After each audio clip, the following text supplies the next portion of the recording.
Ladies and gentlemen, please welcome to the stage CEO of Genius Sports, Mark Locke.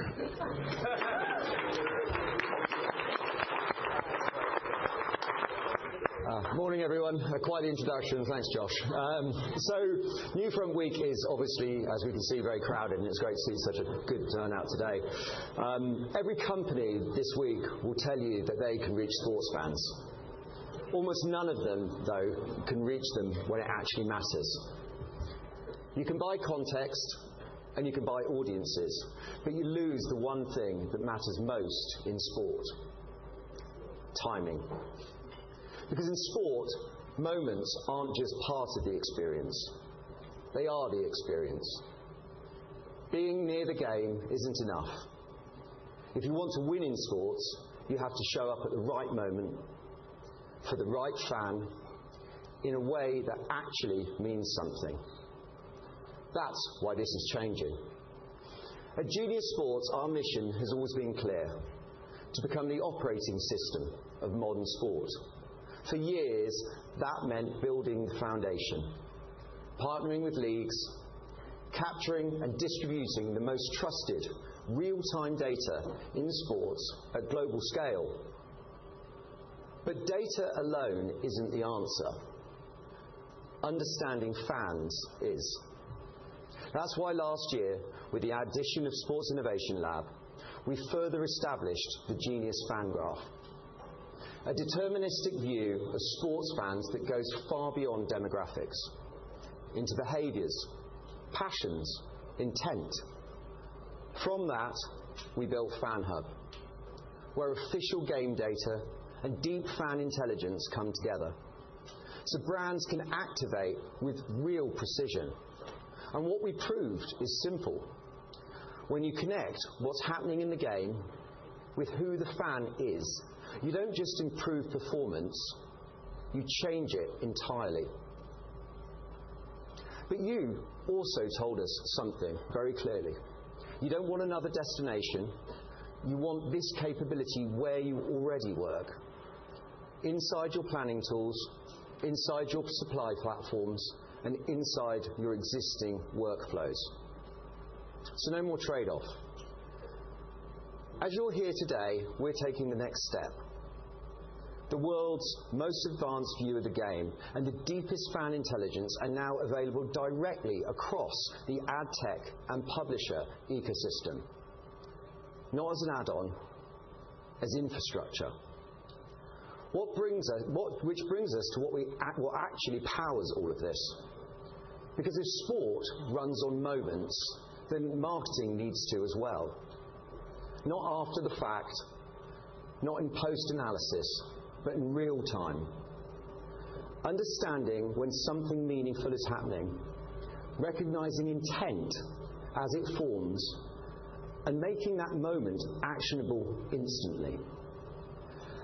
That's why today we're introducing the Genius Sports Moment Engine, a new way to connect live sport, fan intelligence, and activation, so you can show up exactly when it matters most.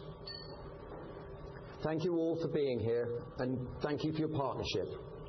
And I'd like to now introduce our SVP of Marketing, Gina Waldron, who's going to show you what this actually looks like. Thank you. Thank you so much. My name is Gina Waldhorn. I'm going to be your host today, but I don't want you to think about me as your host. I want you to think of me as your coach, okay? We're all a team here together, and we are up against a formidable challenge because we have entered a new age of sport, and the fan has changed. The fan has evolved. We're reaching a fluid fan who is open to change, empowered to choose, continuously evolving, and who has never had more choice when it comes to media and entertainment than they have today. So we all need a game plan, right? If we're going to succeed in this new age of sport, we need to be inspired, yes. We need to know what's possible, and we're going to bring you those conversations from visionaries today. But we also need a game plan to win. And that's what I'm going to deliver for you today, because don't worry, have we got one. But before I get into the game plan, I'm excited to set that foundation and build that strategy for you by inviting to the stage our Chief Revenue Officer, Josh Linforth.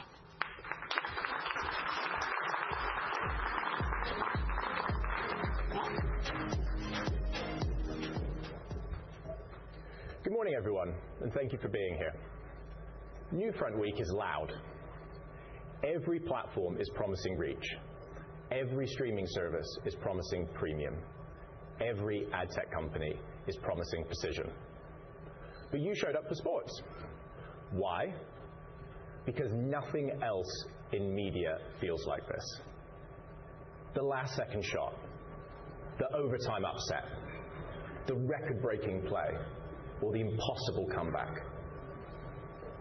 There is no skip button in that moment. No algorithm deciding what comes next. No passive scrolling. These are the moments that matter. And that's because sports is live, sports is scaled, sports is premium. And in 2026, it remains the most valuable media asset in the world. The power of sports hasn't changed, but how you connect and reach fans has.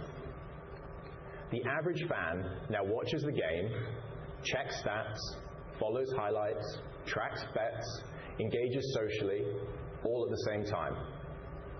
Emotion is concentrated, attention is fragmented, intent is immediate. So why are you still buying sports the old-fashioned way? With a 30-second spot during the game, or programmatically targeting sports fans, and hope relevancy leads to impact. That model is outdated. Context is not intelligence. Keyword targeting is not intelligence. And none of these media channels connect you to what really matters, being in the moment. In a world where milliseconds matter, almost right is completely wrong. If your data is delayed, you're late. If your signal is scraped, you're flawed. If you congratulate the wrong fan, you're cancelled. If your targeting is inferred instead of known, you miss the moment entirely. Moments are not just highlights. They're what make fans feel. And what gets felt gets remembered. And that's why we're here today, to formally launch our latest sports media solution, the Genius Moment Engine. Critical ad tech infrastructure for sports media. Built on official live signals, predictive moment models, and our Genius fan graph audiences. Allowing specific sports moments, in-game, around the game, all season, to be planned, packaged, and activated at scale. Now accessible natively inside the platforms you already use via deal IDs. Across the channels where sports fans show up. All made possible because no one can see the game like Genius Sports. Our in-venue optical tracking captures every moment of every player with sub-second latency. Not just the scoring play, every second of the game. And layered on top of that is Genius IQ with its predictive analytics running across the NFL, NCAA, Premier League, NBA, and more. We don't just detect moments, we predict them. We can see when probability swings, when momentum turns, or when history is forming in real time. Because a touchdown isn't just 6 points. It might be a rookie breakout, a playoff clincher, a momentum shift, the start of a comeback. These signals don't start at the highlight. They build before it. Our technology is installed in thousands of venues around the world. More than 400 leagues and federations trust us as their official data partner.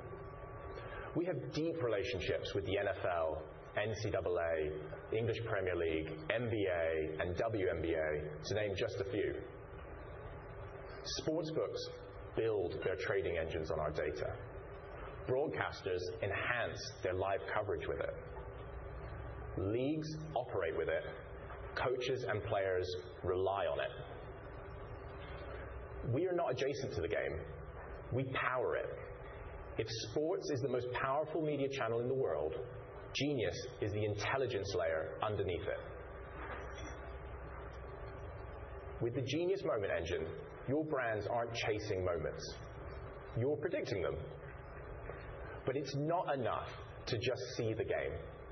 You have to know the fan inside it. Because not every fan experiences the same play the same way. For some, it's joy. For some, it's anxiety. For some, it's money on the line. And for others, it's legacy. Emotion is personal, which is why our Moment Engine connects directly to the Genius Fan Graph. With 250 million US consumers, built on deterministic, transaction-based data. Not cookies, not lookalikes, not broad demographic assumptions. Real behavior. The teams they follow, the games they stream, the bets they place, the brands they buy, with official, exclusive, first-party data you cannot get anywhere else. And with the addition of legend and covers, that graph grows even stronger, adding additional search, betting, and intent signals to solidify the Genius Fan Graph as the only scaled, addressable consumer data cloud purpose-built for sports. So when the momentum shifts on the field, we don't just know what's happening, we know who it matters to and what they're likely to do next for the right moment, the right fans, and all within the existing programmatic media buying workflow. Because intelligence doesn't scale if it requires a separate buying path. So today, we're announcing a series of transformative partnerships. Genius Sports has integrated the Moment Engine directly into the world's largest SSPs and premium publishers, including Magnite, DirecTV, Freewheel, Equative, The Weather Company, Index Exchange, OpenX, and Pubmatic, with more to come. And the world's largest advertising holding company, Publicis, will be integrating the Moment Engine directly into Epsilon, giving Publicis clients early access to the groundbreaking technology. Now layer that intelligence and activation into premium rights-based inventory. BetVision, where official data, live odds, and brand messaging live inside the stream. NBC and FanDuel Sports Network, scaled environments enhanced by real-time signals and data. Covers, one of the most engaged betting communities in North America, where fans actively declare intent. The fan journey is always on, and Genius Sports is there. And today, we're taking another step forward. We're proud to partner with Univision to introduce moment-driven in-game ads across Liga MX, the most watched soccer league in the US. This is what it looks like when intelligence meets scale, where brands don't just show up in the game, they become part of it. So today, for the first time, the same official data layer that powers leagues and sportsbooks is embedded directly into the native advertising ecosystem. So whether you're buying our owned environments or activating across broader premium supply, the intelligence travels with you. This isn't about choosing between reach or precision, or between premium and performance. It's about operating with both. And that unlocks a new framework for 2026. Own the season, activate the moment, extend beyond the game. Own the season through rights-based environments where your brand is embedded in the most valuable properties in media. Activate the moment with predictive signals and deterministic audiences while emotion is rising. extend beyond the final whistle into culture, community, intent-driven environments, all powered by the same moment engine. If sports is the most valuable, emotionally driven asset in the world, Genius is the infrastructure behind it. And over the next hour, we're going to show you exactly how to plug in, how to plan smarter, how to activate faster. This is the year you see the game, know the fan, and win the moments that matter. Thank you.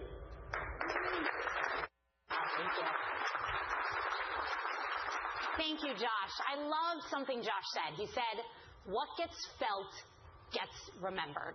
And that's what we're all here to do today. And I mentioned I want to be your coach today. And some of the best coaches were players once. So I was part of your team, okay? I was a buyer for over a decade at Cara, at Group M, and I've been to these NewFronts and dozens of these presentations, and after the LED cubes shut off and after the big announcements are made, you've got to go back to your desk, you've got to issue dozens of RFPs, and you've got to figure out a way to activate, to make this real. So I mentioned we've got to have a game plan, and we do. And there are three things that I heard Josh tell us today. So step into my proverbial locker room, and we're going to kind of leave here today with our plan to go to market. And Josh said three critical things.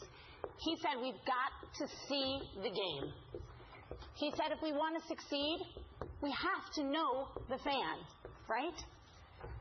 And once we can see the game, and once we truly know the fan, that is going to allow us to win the moment, and specifically win the moments that matter.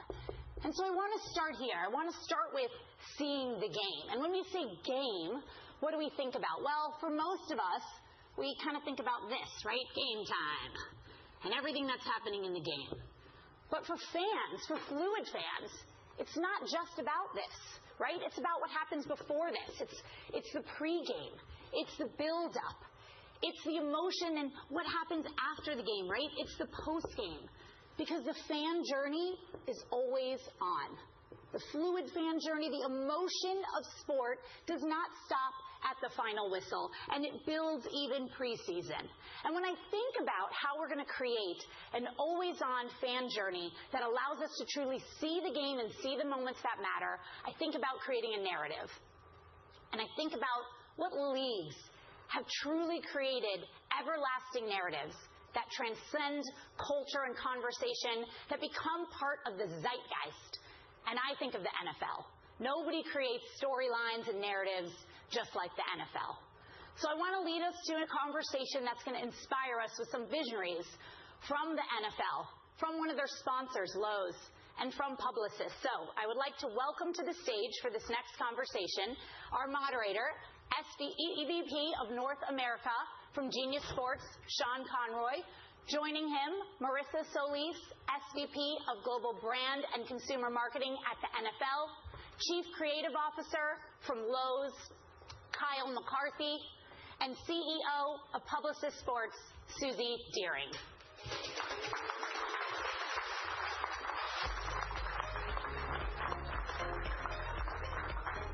Thank you, Gina, and good morning, everyone. As Gina said, the topic of our first panel today is designing the ultimate fan journey. And we're going to talk about the NFL and how some of the league's most defining moments, both on the field and before, during, and after the games, have driven fan emotion and connect. They build before it. Our technology is installed in thousands of venues around the world. More than 400 leagues and federations trust us as their official data partner. We have deep relationships with the NFL, NCAA, English Premier League, NBA, and WNBA, to name just a few. Sportsbooks build their trading engines on our data. Broadcasters enhance their live coverage with it. Leagues operate with it. Coaches and players rely on it. We are not adjacent to the game. We power it. If sports is the most powerful media channel in the world, Genius is the intelligence layer underneath it. With the Genius Moment Engine, your brands aren't chasing moments. You're predicting them. But it's not enough to just see the game. You have to know the fan inside it. Because not every fan experiences the same play the same way. For some, it's joy. For some, it's anxiety. For some, it's money on the line. And for others, it's legacy. Emotion is personal, which is why our Moment Engine connects directly to the Genius Fan Graph. With 250 million US consumers, built on deterministic, transaction-based data. Not cookies, not lookalikes, not broad demographic assumptions. Real behavior. The teams they follow, the games they stream, the bets they place, the brands they buy, with official, exclusive, first-party data you cannot get anywhere else. And with the addition of legend and covers, that graph grows even stronger, adding additional search, betting, and intent signals to solidify the Genius Fan Graph as the only scaled, addressable consumer data cloud purpose-built for sports. So when the momentum shifts on the field, we don't just know what's happening, we know who it matters to and what they're likely to do next for the right moment, the right fans, and all within the existing programmatic media buying workflow. Because intelligence doesn't scale if it requires a separate buying path. So today, we're announcing a series of transformative partnerships. Genius Sports has integrated the Moment Engine directly into the world's largest SSPs and premium publishers, including Magnite, DirecTV, Freewheel, Equative, The Weather Company, Index Exchange, OpenX, and Pubmatic, with more to come. And the world's largest advertising holding company, Publicis, will be integrating the Moment Engine directly into Epsilon, giving Publicis clients early access to the groundbreaking technology. Now layer that intelligence and activation into premium rights-based inventory. BetVision, where official data, live odds, and brand messaging live inside the stream. NBC and FanDuel Sports Network, scaled environments enhanced by real-time signals and data. Covers, one of the most engaged betting communities in North America, where fans actively declare intent. The fan journey is always on, and Genius Sports is there.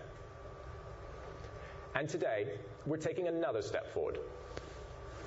We're proud to partner with Univision to introduce moment-driven in-game ads across Liga MX, the most watched soccer league in the US.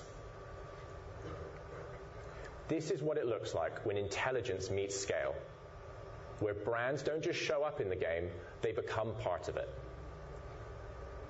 So today, for the first time, the same official data layer that powers leagues and sportsbooks is embedded directly into the native advertising ecosystem.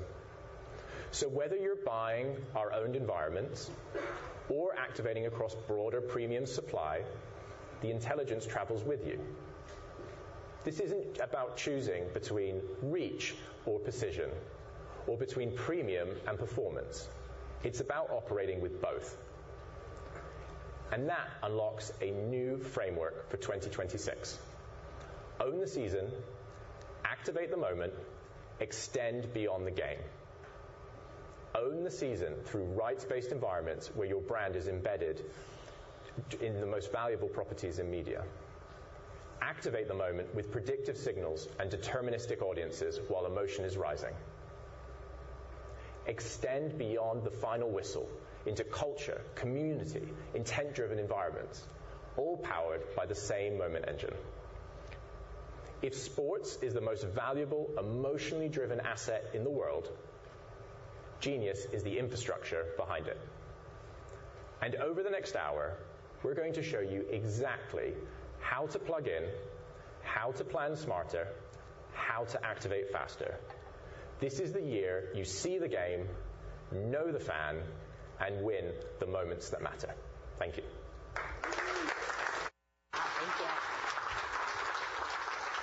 Thank you, Josh. I loved something Josh said. He said, what gets felt gets remembered. And that's what we're all here to do today. And I mentioned I want to be your coach today. And some of the best coaches were players once.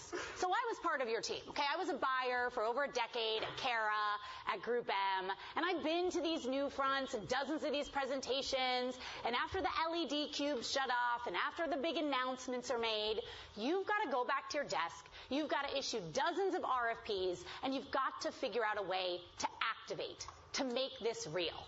So I mentioned we've got to have a game plan, and we do. And there are three things that I heard Josh tell us today. So step into my proverbial locker room, and we're going to kind of leave here today with our plan to go to market. And Josh said three critical things. He said we've got to see the game. He said if we want to succeed, we have to know the fan, right? And once we can see the game, and once we truly know the fan, that is going to allow us to win the moment, and specifically win the moments that matter. And so I want to start here. I want to start with seeing the game. And when we say game, what do we think about? Well, for most of us, we kind of think about this, right? Game time, and everything that's happening in the game. But for fans, for fluid fans, it's not just about this, right? It's about what happens before this. It's the pregame. It's the build-up. It's the emotion and what happens after the game, right? It's the postgame. Because the fan journey is always on. The fluid fan journey, the emotion of sport does not stop at the final whistle, and it builds even preseason. And when I think about how we're going to create an always-on fan journey that allows us to truly see the game and see the moments that matter, I think about creating a narrative.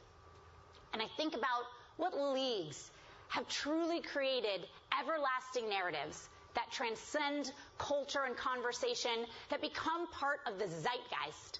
And I think of the NFL. Nobody creates storylines and narratives just like the NFL. So I want to lead us to a conversation that's going to inspire us with some visionaries from the NFL, from one of their sponsors, Lowe's, and from Publicis. So I would like to welcome to the stage for this next conversation our moderator, EVP of North America from Genius Sports, Sean Conroy.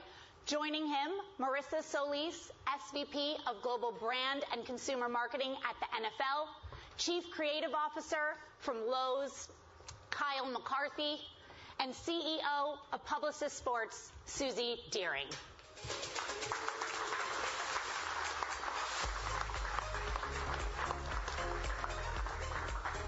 Thank you, Gina, and good morning, everyone. As Gina said, the topic of our first panel today is designing the ultimate fan journey. And we're going to talk about the NFL and how some of the league's most defining moments, both on the field and before, during, and after the games, have driven fan emotion and connection and impact, and what that means for brands. And we're delighted to be able to get perspectives from the league, as well as from a brand, as well as from an agency. So maybe let's start with some quick introductions, and I'll start, Marissa, with you on my left. Yes, hello everybody. Marissa Solis. I lead our global brand and consumer marketing at the NFL. Have been there 5 incredible years where we have seen a tremendous amount of change in terms of how we tell stories and how we engage with a new fan base that's quickly evolving. Great. Good morning. I'm Susie Deering. I'm the CEO of Publicis Sports, but I also refer to myself very often as a recovering CMO. That's probably more the truth, but huge fan, love sports, but great to be here with you all today. Good morning. Kyle McCarthy. I'm Chief Creative Officer at Lowe's. We are in, I believe, our 4th year with our NFL partnership, right? And it's one, not only one of the most fun things we do, but one of the most powerful engines that we have for the brand. So Marissa, as I think everyone in this room would agree, the NFL drives unique and very powerful storylines. rivalries, breakout performances, and this isn't just on the field. This is throughout the course of the season. Can you talk to us about how at the NFL you think about creating narratives that sustain throughout the course of the season beyond just on game day? Yeah, I mean, first of all, that's the power and the greatness of the league. There are so many stories, and the myth is that it's during the season, right? I mean, last year in 2025, there were over 15 billion conversations about the league, 365 days, 24/7. It just doesn't stop. If you look today, we're talking about the great prospects coming to draft in Pittsburgh. We're talking about stadiums being built. We're talking about who's trading to who. So there's always a story. And what I love is that the stories can range from great things happening on the field to who's showing up at the stadium and who you can see on broadcast, to the tunnel walks, all the way to, what's happening in culture. And so it is a very, very powerful thing that, partners like Lowe's really can get a handle on and create great storytelling. And Kyle, you've obviously, as you say, been working with the NFL for some time now. What makes the NFL such a powerful platform for brands to connect with? Yeah, I think for us, it's three things, right? It's the scale, first and foremost, right? And then who that scale is reaching, what the audiences that engage with that. And then finally, for us, it's the activity around the game, the behavior around the game. So scale, it's 180 million fans watch, right? And it's not just on Sundays, as you said. People, this is their lives, especially within the season, right? So there's a cadence there. And then 100 million of those are millennials and Gen Zs, and everybody wants to talk to millennials and Gen Zs, Lowe's included, right? And then the last part is maybe the most interesting for me, which is the behavior around the game, right? There's a lead up. There's an anticipation. Sunday is an event. And if you're hosting, that means you're cooking. That means you're fixing things around the house. So it's a real natural place for Lowe's to fit into that world, right? So we're showing up on a regular basis to an audience that we want to reach in a situation that they have a lot of love for in an authentic way. And that's a real powerful mix. And Marissa, the storylines around the NFL are not necessarily new, but what is new is the availability of data. I think about Genius's role with the NFL and the types of sports data that we're collecting now and the understanding of fans and the data that we have on fans. Can you talk a bit about how the league is beginning to harness that data to tell better stories and amplify the great storytelling opportunities that exist across the league? Yeah, I mean, data is everything, right? Data is everything. And I think what it helps us to do, you mentioned the ultimate fan journey. There is no ultimate fan journey. There's thousands of fan journeys, each very, very unique. And so what the data allows us to do is, yes, harness insights at scale where you can have a massive Super Bowl commercial, but also harness the very personal insights. And if you allow me to indulge, I have a very interesting example of how we're able to reach a very avid male fan versus maybe a casual female fan with the very same player, and that's Joe Burrow. If you guys recall in 2024, the great game versus the Cleveland Browns where Joe Burrow literally fell and threw that last-minute pass, it was unbelievable. And it captured our avid fans in a crazy way. That had tremendous amount of conversation. But 80% of that conversation was led by male fans. Fast forward to Paris Fashion Week, when Joe Burrow walks onto the stage with a backless suit looking fab. Guess what? Tons of conversations, but led by our female fans. And that's why the journeys are so different, and that's why the data matters, because it's details that really allow you to reach different fans in different ways with the same player. And Susie, I may ask you a similar question. I know from the work that we've been doing with Publicis that you're at the cutting edge of how you use data, all forms of data in your types of experiences. Can you talk to us a bit about how you are using data to drive new types of opportunities for brands and for fans to connect across a variety of different digital platforms. Absolutely. Number one, I would say, data is not new. I mean, we've been talking about data forever and ever. I think the biggest change for us is, and I would say that in the sense that what Marissa just talked about is, I think what has changed tremendously is, and I give the league a ton of credit in this regard, which is we've turned it into not just a sport, we've turned it into lifestyle. To turn it into lifestyle, we now have taken it past just the game that happens on the field. And to do that and do it authentically, and especially on behalf of brands, you have to have the right data to make it living. It can't just be data for data's sake. You have to make sure that it actually is actionable. So for us at Publicis, that's why we talk about being very disruptive in the sports space, making our fan graph, on top of Epsilon, which is what you talked about. We really take that very seriously because it's not just the moment. The moment matters, but being able to take that moment and take that data and making it so that we can action off of it, being very nuanced. The nuance matters because the nuance of not just being in that moment, but being able to take it across the journey of the season is the season, but the season now is 365. The fan doesn't shut off. We have to make sure on behalf of our brands, we can connect that data to where it's very relevant across every moment at which they're going to want to connect with that experience. So for us, we've got to make sure that we can show up in the right place, make sure that that connects to our creators that are going to want to make sure that they are also creating the right content at that moment. So for where we sit in the ecosystem and making sure across this very fragmented space that we can ensure that we can have that moment and that data that ensures that connection and the authenticity sits there and is relevant for our brands. And Kyle, I think you would agree, the NFL is not just about Sunday afternoon. It's about the weekly rhythm leading up to it.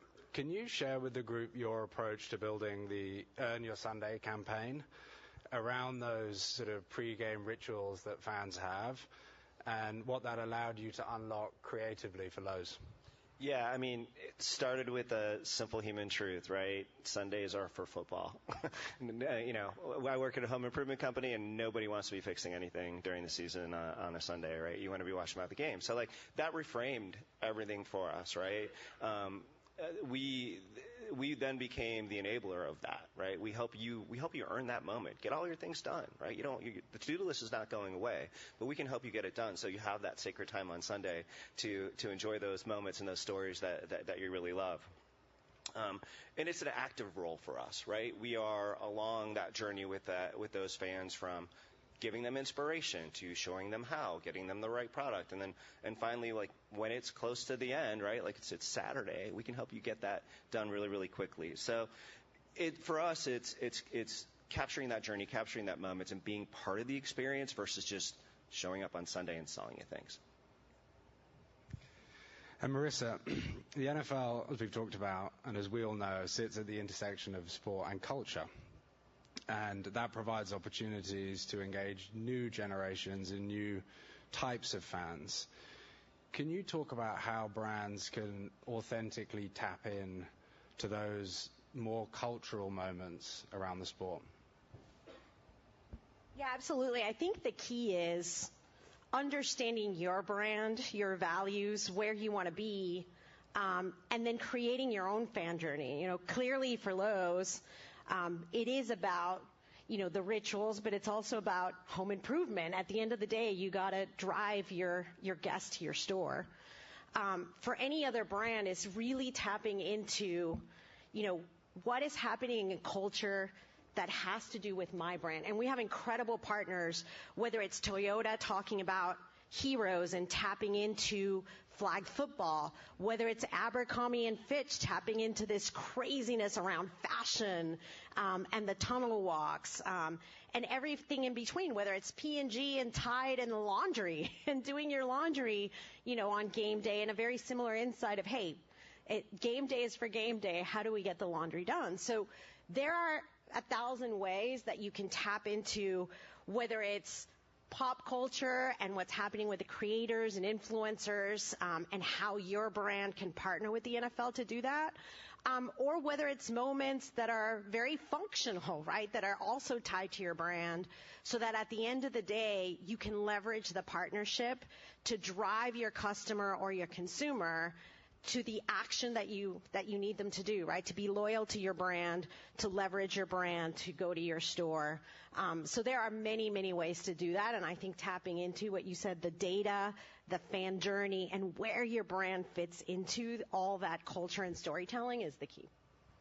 And building on that, Susie, as consumption shifts from linear to digital, where are the new and real monetization opportunities around these new digital touchpoints, and how is that changing both the depth and the frequency compared to more traditional linear broadcast formats? This is my favorite question ever, because I just laugh when I think about, maybe I've been in this industry too long, when I go back in time and think, gosh, it must have been really boring. It didn't seem like it then, but, when it was just a one-way conversation, and now I look at it and I go, gosh, we think it's so complex, but gosh, how incredibly rich it is now that we have so much opportunity to really engage at such an incredible level with customers. Let me also give you a little dirty secret. Most marketers will come to you and tell you, I just speak from experience because I was one of these animals that would come to you and tell you, here's our customer and here's who we're going after. We didn't really know. We think we know, but the reality is that we needed data, and again, living data that would really try and tell us how to sharpen and really understand all the audiences that we were missing, because we thought that we had perfected our understanding and research so much that we could really target as to who we wanted to really reach. Now, because of the fact that we do have this fragmentation and because we have so many other ways that we can truly engage, we, again, from our standpoint, being able to take the data, being able to put it from a fan graph standpoint, put that on top of our, our Epsilon data. One of the things I love, because, again, if you think about it, we look so straightforward and think about a fan as a fan, and we miss the fact that, oh my gosh, they have all these other characteristics to them that we can grab a hold of. Guess what? They love fashion. They're actually interested in music. They actually have entertainment that they're interested in. We have so many other ways to capture audiences, females, younger audiences. They may not be engaging in broadcast. They may be in TikTok. They may not be just on a Saturday or a Sunday or on a Thursday. They may be engaging in other ways. So now, because of this, we can monetize in such a really, a massive platforms that we didn't have that advantage before. Even if we did have the advantage, we didn't have the signals to tell us. So now we have that advantage in the sense that we can take and go back to our brands and say, hey, I know you told us that your audience was this, but guess what? We also now can tell you missed all of these, customers and consumers over here that are engaging with your brand. And you need to now put the right creators and content in front of them in a different way. So to me, it's a playground. It's amazing. We have so much opportunity. And Kyle, for you, this digitization of sport, it will enable and is enabling more opportunities for personalized, adaptive, creative. Can you share some of the opportunities you see it in the context of your role at Lowe's? Yeah. So let me reframe that a little bit. I think of it more along the lines of timeliness, right? To steal a theme from today, showing up in the moments that matter, right? And one of the things that I've been thinking about a lot is there's actually a really interesting parallel between a home improvement project that you do and how your favorite NFL team prepares for the game on Sunday, right? There is inspiration, there is planning, there's execution, and there's reward, right? The NFL team, early in the week, they are looking at film, they're putting in a game plan. The middle of the week, they are practicing that game plan, then they're in the film rooms together, right? They're honing that, and then Sunday is the execution and reward of that. Same thing with your project. Maybe Monday you get inspired, or maybe Monday you decide you can't put that thing off any longer. So, you make the decision to do it. The middle of the week is figuring out the how and the what. What product do I need? How do I do it? And then towards the end, it's that execution. So there's a really nice parallel that allows us to show up in the right ways, right, with digital, TV, social, all of the places, in a meaningful way. So we're not just there to sell things. We're along for that journey. And Marissa, looking ahead, and this is a topic dear to my heart as a Brit living in New York in the States now and becoming a huge NFL fan, one of the big focuses for the league is expanding the global footprint. Can you talk a bit about which trends and strategies you see being fundamental to driving that international reach, and how partners and brands can best tap into that focus? Yes, we were talking a bit offline about our international expansion strategy, and it's really fascinating for us because we are truly the students in this. We are not the lead brand. We are not, the lead sport abroad. We're a challenger brand, and it's really forcing us to think very differently about how we approach the sport, how we approach the fans. Education is massive. We know that if fans don't understand the sport, they can't engage with the sport. And so figuring out really creative ways through the data to bring to life those incredible plays, the stories of our incredible players to this audience is going to be key. One of the things as we talk about creators and influencers that we've learned is, if it was 10 years ago, we would take a very global approach, right? You want to be global, but then you also want to connect with the local community. Great.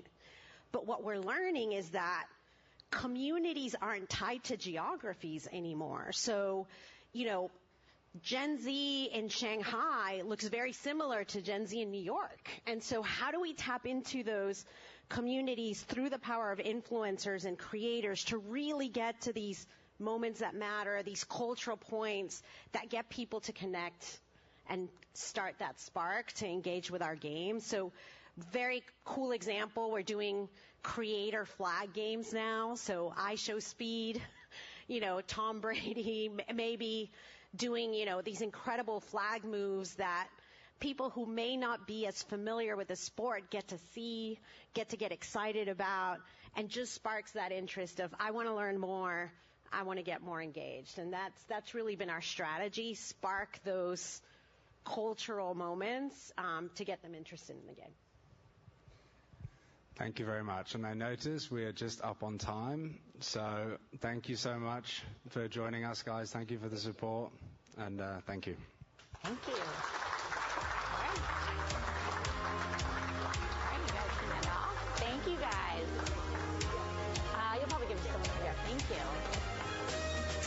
All right. So we just heard a lot about, I love something that Susie said. She said you need live data. You need signals in order to tap into those moments that matter. But again, if I'm sitting in your shoes, I'm also starting to wonder, is it worth it, right? Sports is premium. Sports is expensive. Getting in those moments of peak emotion, what we call the moments that matter, is it actually worth it? Well, Genius Sports teamed up with industry research leader Media Science to study just that thing. We looked at how live, intense moments of surprise, emotion during live sports, what kind of impact did that have on the ads that ran directly adjacent and after those moments of surprise and emotional intensity? And what we found is that brand recall was 2 times higher when a brand ad followed an emotional moment that mattered. So it does. It matters. So we're going to go back to our game plan. How are you planning to execute against the moments that matter? And we need to start thinking about a different way to buy, and we need to start thinking about the game a little bit differently. So here's how a lot of times we're buying today, right? You're going in, you're buying a little bit of the, pre-show. Maybe you're buying some in-game spots. Maybe if you're lucky, you hope one of those spots is going to air after a touchdown. And then, things end. Maybe you're going to do a little post-game recap, right? This is how we're buying sports today. And we're buying early. You're making these commitments 9 months in advance, right? But this assumes that all games are created equally. And you're making this buy ahead of time, and you don't know where these other moments are going to hit. When you have those live signals, when you can see the game, like Genius Sports, you start to see that not all games are created evenly. Because what if there's a game and there's an intense rivalry between these two guys? That makes for a totally different game. What if there's a record chase? This game is all the more meaningful because somebody might go ahead and hit that 2,000-yard club, right? What if there's a new rookie breakout, right? There's some player news that makes this game completely more valuable, and the game hasn't even started. And then when we're in the game, before this touchdown, did you know that there was an unbelievable interception right before that touchdown? There are some, oh my God, there are some game-making moments that change the game, right? What about if there's something a little bit controversial, right? A controversial call, maybe right here, maybe we don't know, but there was a VAR, and we had a complete turnover of a ruling on the field. And then the game ends, right? We've got the score over here. Oh gosh, the game ends. Well, that game end is very different. Somebody is ecstatic and somebody is not so happy, right? So there's emotion. There's different fans. There's different stories. Maybe there were some other injuries. So there's new player stories at the back of this game. And this is what that always-on fan journey looks like. It's not just these 3 points, right? Now we're seeing an ebb and a flow. And this is also how you're able to find scale, right? Because today, when we think about that model, how we're buying sports today, we're mostly over here, right? It's premium, it's live, it's in-game, it's a bit scarce, and you don't know. You don't know if you're going to hit one of those moments that really matter. So maybe you're trying to complement that buy with scale and precision and audiences. Kind of over here, right? Oh, that is not a box, right? You've got your audiences. Maybe you're buying some contextual. You're going on to ESPN.com. But again, you're missing the emotion. This is running anytime, always on. Nothing until today has been able to close that gap. And that is what we are bringing you, a new buying model. This is where genius moments sit. And they sit through deal IDs within your existing buying framework. This is how you see the game. When you have the underlying infrastructure, as Genius Sports does, you can package up these moments to change what it means during a game and follow all the moments that matter ahead of time so that when they hit, your brand is there and you are there when what gets felt gets remembered. And so now that we've got a plan, we know how we're going to structure packages in order to be always on during the moments that matter. It comes to the point where, all right, we got them. We got them during a moment. We hit them at the right time. What are we going to say? And that's all about storytelling. That's about creative formats. That's about bringing them an ad message that causes conversation. And when I think about who's out there drumming up conversation, bringing the drama, bringing the heat, I think about women's sports. And I think about WNBA. And I think about storytellers like NBC and Peacock. So I'm excited now to bring our next conversation, our next set of visionaries to the stage, moderated by Genius Sports Director of Media Operations, Annabella Chisone. And joining her on stage, please welcome Phil Cook, CMO of the WNBA, Sam Levy, EVP of Optimum Sports, and Kevin Lappin, SVP Sales and Sports Sponsorships at NBC Universal. Come on up. Yeah, get him. Go, Phil. So, where are you going to sit? I'll be first. Well, thank you, Gina. And thank you, everybody, for being here and joining us in this lovely chat. I'm honored to be here. So, yeah, let's talk about a little bit about creativity. Let's talk about what we actually are going to message these fans, because these fans are different. This is not the traditional fan. This is a fluid fan. It's a fan that is here, is there, it's everywhere. So we have to really deep dive into who is this fan. And I want Phil to tell us a little bit about this fan, this fluid fan. I think that you guys at the WNBA have a great experience here. And just probably we should give 2 minutes of what you do at the WNBA. Sure. Hi, I forgot everyone. about that. My name is Phil Cook. I'm the Chief Marketing Officer of the WNBA. I've been there. I'm in my 6th season this year. Kevin Lappin, NBC Sports. Been with NBC for about 25 years. Maybe a payroll glitch, but I'm still there. Yeah, it's great. Yeah. Sam Levy, Executive Director of Sports Marketing at Optimum Sports, and I'm in my 11th season with Omnicom Media. You're the rookie. I'm the rookie. That's awesome.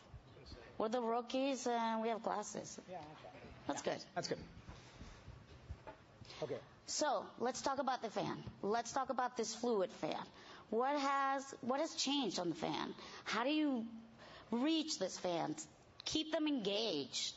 What is it about this fan that is so different from past generations? The WNBA has been experiencing this tremendous growth of unique fans into our ecosystem over the last few years. Thank you, Caitlin Clark, Angel Reese.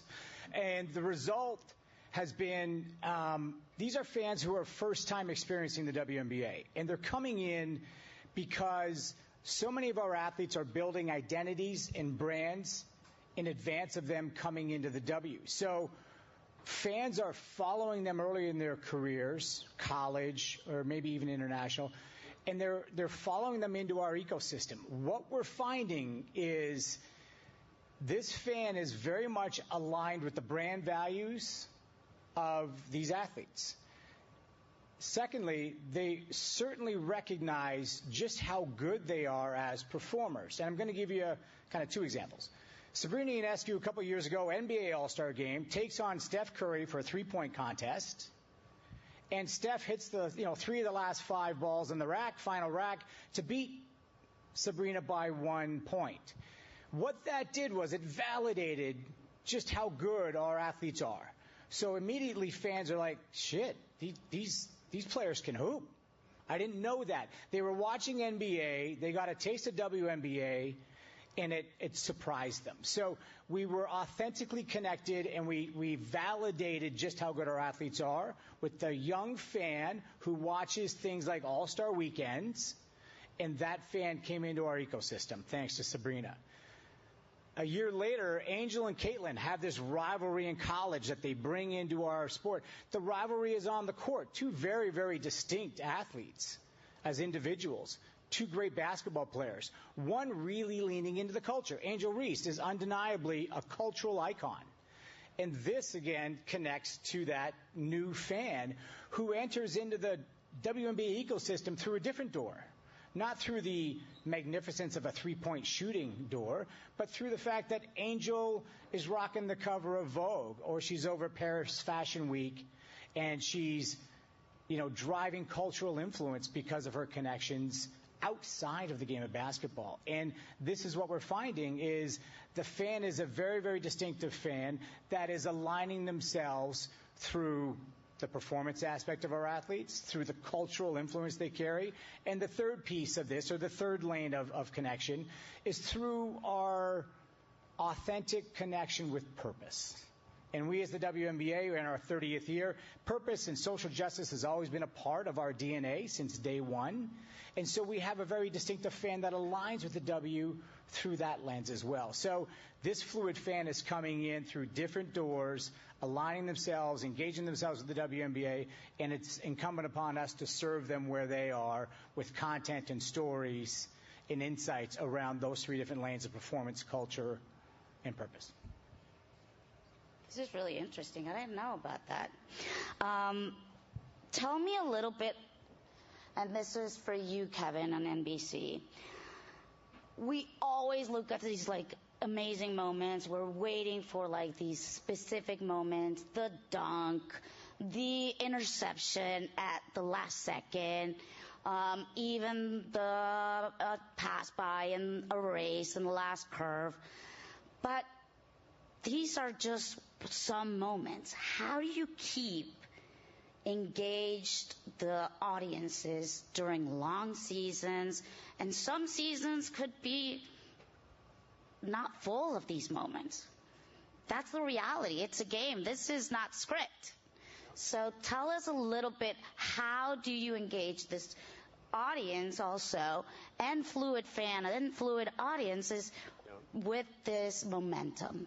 I mean, I think our job primarily is being prepared for the moments, and that's kind of harkens back to some of the conversations we've had earlier, is that these moments are going to happen, obviously, throughout every sport. Everything is comprised of these big moments, but we, as from a table stakes side, need to make sure that we, prepare all the sports that we broadcast and stream in the same way, that we have obviously a stellar pregame that's focused on the matchup and the athletes, a halftime that's kind of jumping on some of those zeitgeist moments, and then obviously a wrap up of the game that's going to obviously segue into the season and give a little bit of momentum. But beyond that, beyond the surface level of production, we need to evolve sort of how we take advantage of our rights with our league partners, and figuring out ways, how do we present content in unique and new ways? How do we broadcast to different audiences, to Phil's point? And obviously, we have the mass reach and scale of a broadcast network, but not everybody's watching it that way. We have a huge, obviously, audience on Peacock, and that's a collection of cord cutters, shavers, nevers that are not watching broadcasts, and obviously, in many cases, different demographics. So how do we program that? But in order to gain momentum, we have to do that consistently across all the sports that we have. So regardless if it's, baseball to the NBA, to the WNBA, to Sunday Night Football, we want to make sure we have some continuity in terms of what fans expect, and we need to evolve. We obviously need to evolve. We need to figure out how we're presenting those specific games, to get that momentum. From a moment standpoint, that's changed. Obviously, new platforms, new opportunities to distribute, across social, and kind of really hone in on those zeitgeist moments beyond our four walls of our broadcast and our streaming properties. How do we take advantage of that? So obviously, it's incumbent upon us to make sure we're maximizing our rights so we can put that out there.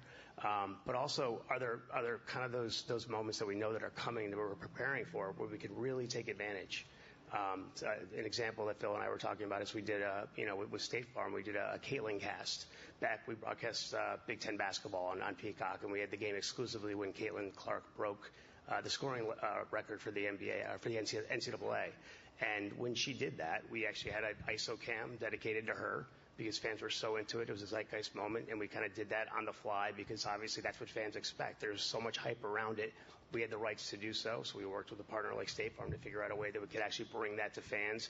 And the way you want to bring advertisers in is actually demonstrate that utility, that you're bringing fans something that they can't get beyond, the traditional streaming or broadcast. So that's what we're focused on. It's definitely evolving, but really being in a position that we're prepared for those big moments across all the sports that we have. Thanks, Kevin. I want to switch gears a little bit on creative, okay? I think I've been in agency, 20 years ago probably, but the creative war rooms were very different. It was literally the copywriter, and they took the lead, and it was their decision. How is that war room being changed right now? We have data. We work with partners directly, not only broadcasters, but the leagues. So we're all sitting in the same room, and then ad tech partners like Genius. We're all sitting in this room, and we have to collaborate. How has that changed the creative room? Sam? Well, the data used to tell you, who to reach. Now it tells you, what you need to say to them in that exact moment. And it's scary. It's a burden, frankly. It's an open canvas. Old days of were easier, probably. But it's when I say it's a burden, it's an opportunity, because and we tell this to our clients all the time. It really drives in the need for relevance, right? I mean, no one has a higher BS meter than a sports fan, and we've talked a little bit about not being interruptive, but amplifying and adding value to the equation, and that is sort of the gold star of achievement that's needed with real-time creative marketing and real-time actions off of these insights and these triggers that we've talked about, that we have at our fingertips. And just to riff a little bit on Phil's points around the evolving fan, I mean, the sports fan, it's not, he or she is not a passive fan, right? The days of sitting, watching the game, going to bed, maybe looking at the box score in the morning, or maybe the really engaged fan would put on sports talk radio, right? Now, there's multiple engagements happening during the game. There's gambling, fantasy, group chat, social chatter. All of these signals that are captured, offer that opportunity for brands to maintain relevance. And the war room has to reflect that reality in real time. And that's a scary challenge, but a great opportunity. Perfect. Goes directly into the next point we want to talk about is how do we not interrupt the game? Because people don't want distraction. You're watching the game. You're actually engaged on the TV, on your connected TV, in your iPad or iPhone or phone. How do you do something different that does not involve distracting actually the game? And this is key because, as we know, some placements and ad placements are finite. Traditional media is finite. So we have to enhance, generate relevance, but also not interrupt that key moment. Phil, why don't you take this? All right, I'll give it a shot. I think we're fortunate at the WNBA. We're pretty much a blank canvas. There was no broadcast or streaming just 5 years ago. It was impossible to be a fan of the WNBA because we're finding our games on the Hallmark Channel, if we're lucky, right? Or on back then Twitter, and which is great, but we've evolved tremendously in the last 5 years. So with that comes the opportunity to trial without, I guess, disappointing or frustrating our fan base, because our fan base is growing every day. Our fan base is coming from an environment where they've been watching other sports, and that's really who we're chasing every day is the casual sports fan who is dabbling in many different sports leagues and wanting to give the WNBA a consideration for engagement or viewership or just following because of the noise that's been created in our league the last couple of years. So we're attracting a fan who's familiar with other sports. They recognize the value of the data that they're getting when they're consuming other sports. Partner that with the fact that we have tremendous broadcast and streaming partners who are really, really good at knowing what moves a fan, what adds value to a broadcast or a stream or a highlight. And so we lean on them tremendously because we haven't had this history of decades of trial and error where we are disappointing or shunning our fans because we've made mistakes. We are learning every day, and we lean heavily, again, on two things. Fan behavior that comes into our ecosystem from other sports and what they're looking for, they let us know. And then our partners, like NBC, who provide us tremendous insights around what they've learned over time, around what value add comes into the engagement or the viewing experience that we can then lean into. And the final piece of this is we now have partners who are coming into our ecosystem saying, I like being in your game. I like my 30-second ad, but how do I get closer to the game? How do I get my brand incorporated? Just like what Gina was speaking to earlier today. How do I infuse my brand into the actual game flow, into that 40 minutes of game time? I want my brand there beyond just an attribution or a signage on the court. I want to be involved in the game. So they're challenging us as well, which is a great opportunity for us to think differently and again, use our partners like NBC to solve for that. And I want to go with that topic. I want to stay with that topic because I think in terms of streaming and broadcasting, there's been a huge involvement over the years, and I think that these and Kevin, you can share with so many years at NBC how the industry has to evolve, how you guys also have to change that mindset.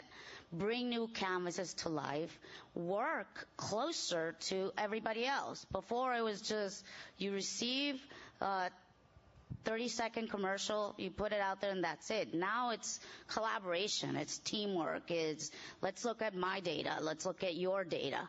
How can we co-create together? How technology has also helped us.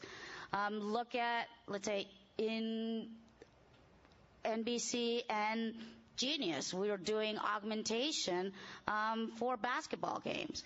So, Kevin, for me, it's critical. Like, where do you see? How do you create these new canvases, new spaces, be creative, attract new buyers and brands without interrupting the game?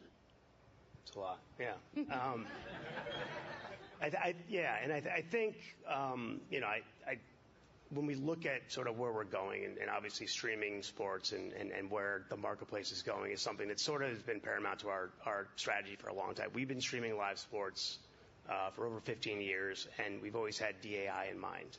So to start, we wanted to have the ability to kind of surgically target specific audiences.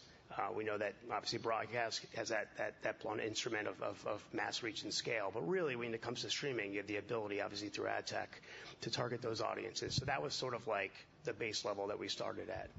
But now, obviously, the table stakes of what fans expect, it matters, right? So whether you're watching, an NBA game and you want to see performance view with dynamic stats that is kind of in real time happening with kind of overlays over players themselves, or you want to watch alt cams of specific angles of a pitch, or there's you want to view inside the dugout and you want to see what's going on in a specific baseball game. I think those types of things are going to continue to evolve. We have a lot of different unique presentations that we bring to a lot of the sports that we have. We've done a Madden cast around our SNF games in partnership with Genius. We just got nominated. Yes, which is exciting time. It is, and I think that again, like that, when you think about the different audiences that are consuming, you're going to have passive audiences, you're going to have super fans. So super fans may be more inclined to watch a performance view with those dynamic stats. A more passive fan may be watching a Madden cast to kind of watch it in a unique way, like it looking like a video game. So I think the way that you actually serve up content has to continually evolve, and obviously from a streaming standpoint, the way you bring marketers in. I completely understand you want it to be less interruptive. I think there's certain sports that cater to a less interruptive experience. With like if you're doing golf and you do a double box or a break where you're actually showing live golf at a very base level, that's helpful to the fans. That's providing utility. Or you're doing commercial free by Callaway or a different advertiser for an hour. Fans they recognize the fact that you're skipping an ad break or several ad breaks for more content. Not to mention there's all groups that you can show and obviously different angles and perspectives you can show. So we need to continually evolve that. And from a streaming standpoint, the canvas has actually expanded. And obviously I mentioned before social and having the ability to actually really hone in on those zeitgeist moments and actually bring in new audience back to our platforms because an amazing game is happening and a record may be broken. Those types of things and being able to use all the levers you have to kind of bring what fans expect is something that we're hyper focused in on. And I think that obviously, that'll evolve and we lean on partners like Genius Sports and WNBA and our partners at OS to figure out what's next. So like we're here obviously to evolve and really maximize our rights. Putting things on broadcast is not table stakes. That's a major part of our offering. But we need to figure out ways that we can actually expand on our rights and really hit a longer tail audience and actually get a little bit more granular with the opportunities for marketers. How do we measure this? Past was viewership. Viewership is not enough. How do we measure this and how do we generate value when a lot of the times we're sitting in desk and we're just looking at numbers and KPIs? Sam, why don't you take this one? Yeah, I mean, reach is no longer enough. And I think if anyone's had a conversation with, a CFO or someone from the finance department, we need to talk in terms of full funnel measurement. It's moving beyond reach to things like, relevance, resonance in the moment, and then ideally action after the fact. And that's the incrementality that, is the ultimate goal here with regards to driving business results. And, I know, we at Omnicom Media have worked closely with Genius, you all on a study we're about to see the final results on, but from the sneak peek of results, we've seen, strong data points that suggest, all of these augmented live experiences that we're talking about are driving mid and low funnel action. And ultimately, that is what is going to keep the lights on for a lot of our businesses. So, when we think about reach, it's not that simple, but it's largely attached to investment. It's very challenging to buy relevance, and I know the tools that we're talking about here make that a lot easier. But ultimately, it ties in all of the messaging that we're talking about and responding to those signals in real time that will drive that resonance and relevance for brands and ultimately conversion and action. Thanks, Sam. Well, we're short of time, but I want to before I leave, I want each of you to think of just one word, only one word because we don't have any more time, about what will happen in the future. How do you see this in 10, 15 years? Let's start with Kevin. Yes. Yes. It's got to be one. One. Customization. Oh, man. That was yours? It's like the synonym game we're going to play here. Yeah. Personalization. That's better. Oh, wow. Better. That's good. You got to iterate on that. Moments. Globalization for me. Globalization. Yeah. That's great. Thank you. Thank you, all three.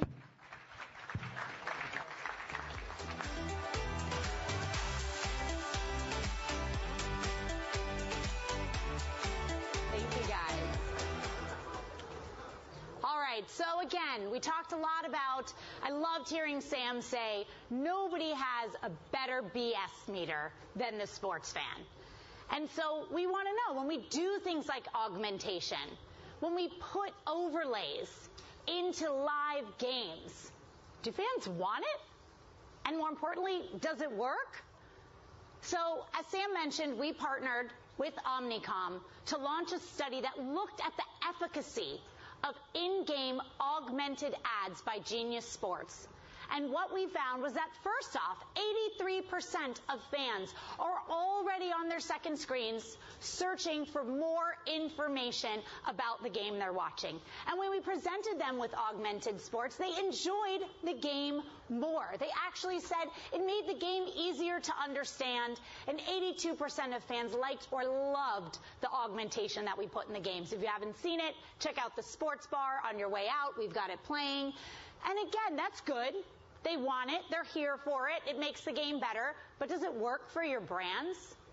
We continued that study and we looked when video ads were paired with augmented ads. Did it deliver impact? And the answer is a resounding yes. We saw 5 times stronger brand lift in recall, in favorability, and more than 3 times higher lift in search and purchase intent for distinct audiences when we paired an in-game video ad with Genius Sports augmentation. So it works. That's the good news. And we heard a lot about this, BS radar. So we're going to go back into our locker room and we're going to figure out how we game plan this. Okay, so we've seen the game. We know how to find these moments. We know how to package them up. We know how to get them into the ecosystem. But if there's a BS meter, man, we better know this fan, okay? And we're in New York. This is going to be a Liberty fan. Here's our fan. We have got to know this fan. So how do you know the fan today? Well, you're probably buying some demographics. This is a male, 25 to 34. We probably got their household income, maybe their DMA. But we got to be more intelligent. So we're going to layer on sports fan, or maybe women's sports fan if we can. All right, not bad. Maybe we've got a little viewership data. They're watching, ESPN or NBC, okay? This is how we're thinking about targeting the sports fan today. And that's okay, but that does not tell us enough of the story to be able to drive the relevance and the resonance that our panelists were talking about. You've got to know how do they sport. All right, their favorite league's the W. You've got to know that. You've got to know that they're a Liberty fan, but that also they travel regularly to Chicago because that's where they're born, and they're also a Sky fan. And how do they fan? They love their merch. And we know with the Genius Fan Graph that this Liberty fan spends on average $270 a year on merch, and their number one merch provider is Play a Society. And we know when they stream, they're a parent. They've got a kid who plays youth sports, so they have a subscription to Dribble Up at $40 a month. This is how they sport. This is the type of sports fan and women's sports fan they are. This is how you start to create relevant messaging, but that's still not enough. That's only telling you half the picture of who this fan is. You've got to know, are they values driven? Well, women's sports fans are. They're 3 times more likely to be buying values-driven brands like Tom's Shoes. They're concerts and festivalists. They love to go to places like Coachella. In fact, they're 2 times more likely to buy concert and live entertainment tickets. And this fan happens to be also 2 times more likely to be in the sober curious community. They love their NA beverages, right? So now, when we're looking at these moments, when we can see the game and, oh my gosh, it's coming down to the wire, and Natasha Cloud, there's like 2 seconds left, she shoots that ball, it's going in there, oh my gosh, she scored, this guy is absolutely elated, you can serve him an ad that says, you know what, celebrate with a Heineken 0%. Yay! But if you don't know the fan, you cannot deliver that relevance, which is why we've connected the Genius Fan Graph within the Genius Moment Engine to identify the moments, connect them with the right fan, deliver a deal ID that ultimately serves the right ad, all in your native ecosystem and ad buying infrastructure. So great. We've got it set up. You can go back. Those deal IDs will be sitting in your DSP. Now we wait for the moment. And like we said, all games aren't created equally. Well, neither are all moments created equally. And sometimes you hit and you get a moment that is iconic, that changes the history of sport. And I want to talk to you about one of those moments today, and actually to come up here and actually tell us a bit more about one of those specific moments, those iconic moments, those history-changing moments. Please welcome to the stage Josh Walker, CEO of Sports Innovation Lab, a Genius Sports company. Josh. Thank you. There's a different All right. there. So I told Gina that I was going to mark up her whiteboard, so if you haven't taken a picture of this, get on it, because it's about to get dirty. Where are my Patriots fans? Yeah. Sorry about what's about to happen to you. Where are my Giants fans? All right. Those 2 groups of people absolutely remember Super Bowl 42. But Josh said earlier, the moments that get felt get remembered. Maybe some of you didn't get all those feels in real time. Some of you didn't watch the game. So let me set it up for you. We're in Phoenix, Arizona. It's Super Bowl 42. Some games are built different. This one has the New England Patriots coming into Phoenix 18-0. They haven't lost a single game. The only other team in history in the NFL to do that was the 1972 Don Shula Dolphins. But this is the Tom Brady and Bill Belichick dynasty. They're coming into this game. They just won 3 Super Bowls. They're at the peak. They want a 19-0 record on their resume. And the Giants shouldn't even be here. Let's be honest, David. You guys were a wild card team. Wild card teams don't make the Super Bowl, let alone win them. So it seems like a foregone conclusion. This game doesn't even need to happen. The Giants are merely a stepping stone for the Patriots to march into history. They're a 2-touchdown favorite, 12 points. But as the saying goes, that's why we play the game. And we do. And the game starts. It doesn't disappoint. We get out to a really slow start. These guys are beating the crap out of each other. It's a defensive struggle. The The Giants score first with a field goal. It's 3-0 at the end of the first quarter. The Patriots waste no time, come back in the second quarter, and now it's 7-3. And that's where we are at the halftime. Low-scoring game, 7-3. The third quarter is not much different. Another defensive struggle.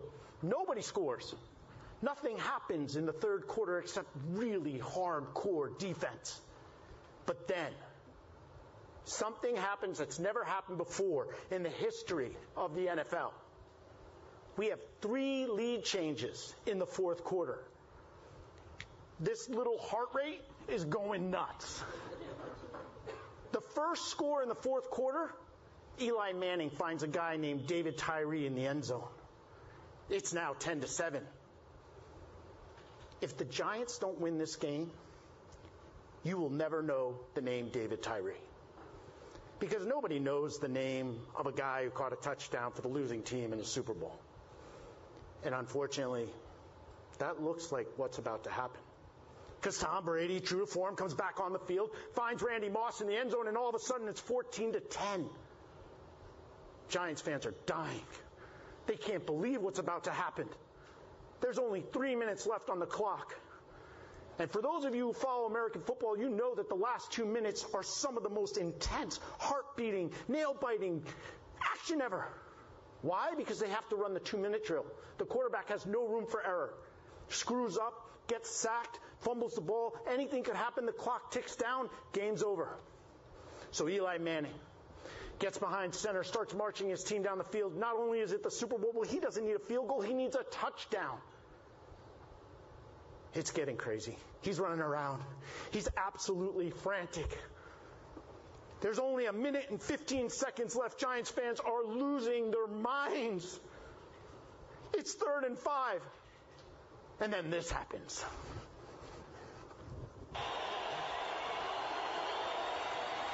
Pressure from Thomas off the edge. Eli Manning stays on his feet.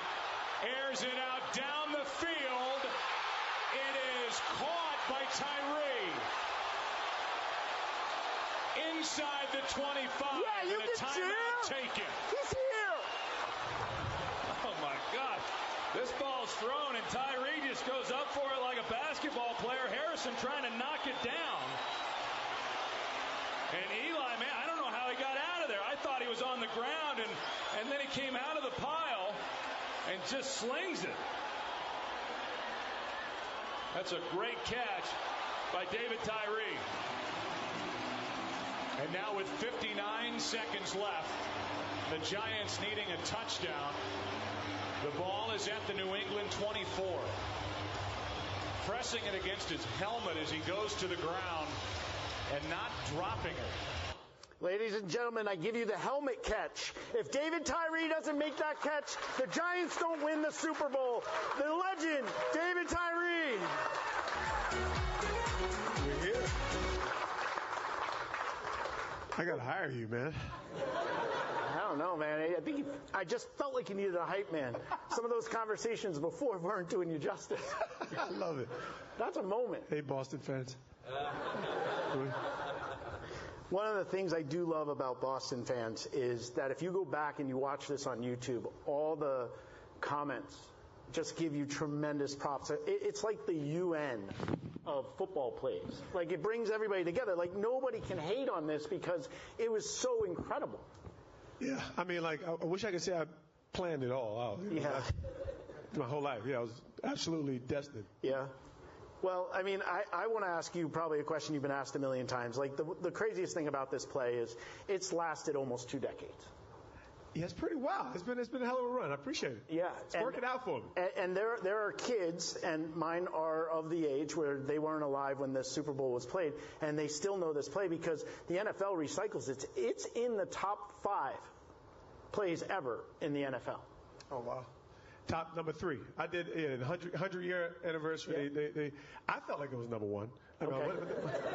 But, you know, when you have a name like Immaculate Reception, it's kind of hard to overcome. No, you know, But it's been that unthinkable journey because even when you experience it, you expect to make the play. If you're not if you're a high-performing individual, you expect to get the job done. Yeah. But you didn't know what the job was. Right. You didn't know that it was to that magnitude, and it actually has taken years for me to realize the weight of that moment and the staying power. It's you never grow up playing sports and thinking like, hey, I'm going to be a part of the story of the game that changed my life. Do you ever get tired of talking about it? Well, it's cool for me because I don't go home and talk about it. So it's like, your wife is like, again? I have a built-in mechanism that makes me like no one. That's my wife. And she's like, who cares? Yeah. Yeah. So. Yeah. So, I guess for lack of better terms, like I said, people can find that I got 7 kids, so when you go home, I'm just dad. And, I mean, like the helmet catch is high up there, but raising 7 kids was actually harder. Yeah. I was saying to David earlier, and he has a stat that puts him in probably the number 3 or number 4 NFL dad. Ryan Fitzpatrick was on stage with us once, and he has 7 kids too, and he's like, my wife can't keep her hands off of me because of the beard. No. So I asked David, what's his superpower? Yeah, my superpower, it's probably, it's the Jersey water. I'm the Jersey boy. The Jersey water, and you have 7 kids? That's all it is? Yeah, absolutely. Okay. Man. The Jersey swag is through the roof. That's just county all day. That's just county all day. All right. Stars in Montclair. That's how we do it. I know that athletes often get just defined by what happens on the field. Everybody's here because they want to hear you talk about this. So just, ingratiate me for a minute. Alexis, can I see the helmet? I might put this on. Yeah. All right, good. Okay. The thing is about a helmet, guys, and I don't know how many of you took physics. It's round. Right? We can all agree on that. It's round, right? What is a football? Also quite round. There's not a lot of surface area. How'd you do it? Yeah. So E equals MC squared, and the theory of relativity. Yes, exactly. When you talk about it makes no sense. It makes absolutely no sense, and I think that's the glory of it. And people would ask. They asked me at the end of the day, as I went up and I did everything that I was trained to do as a wide receiver. You see a ball, you want to high point that ball, you want to reach it at the highest place, and that's actually what you saw. And nothing else mattered once I felt like I had it. I love seeing your face. If you guys go back and watch this on YouTube, look at David's face. The determination on his face, you can't even, in every acting class you possibly take, you could not replicate this. You were not dropping that ball. Listen, I had it. People asked me, I said, well, what's going on in your head? Catch the ball. And once I had it. I had deep thoughts. Yeah, deep thoughts. Once I had it, all I knew is, I'm not letting it go. Yeah. So you see a clinching moment. You see it in my face. And what I didn't know was that the ball was on my helmet. Yeah. So what I did know is that there was this struggle. Mentally, I'm preparing for contact. So yes, there's things going on that prepared me for the contact, and I think that made it not a surprise. Yeah. But yeah, at the end of the day, it's just like, I'm not letting this sucker go. I only get a few catches a year, so I got to make every single one of them count. Dang it. And I just shared with David a sports science episode from ESPN where they say that if Harrison doesn't cradle you like a baby and carry you softly to the ground, so much, you don't catch that ball. Yeah, it's so many different factors, right? And I think that's what makes the magic of the helmet catch. It's the circumstance. It's the 2 Hall of Fame quarterbacks. It's the 2 Hall of Fame coaches. It's the undefeated narrative. There's the David and Goliath narrative. There is, and I'm literally the guy out of nowhere. I'm going against the Goliath of the world, the Rodney Harrison. You cannot create that many storylines in one moment for the most powerful potential moment within our league in relation to a modern day team in free agency going for an undefeated season. And I say, the only way to get over it is to recognize that no one's perfect. Right. Hey, New England, no one's perfect. Right? And I think every athlete is pursuing perfection. Yeah. And in that moment, you realize you just have to meet the moment. Yes. I think I was just fortunate, chosen, if I could be in a humble way, chosen to be a representative of all of our imperfections, but rising to the occasion. You were definitely touched that day.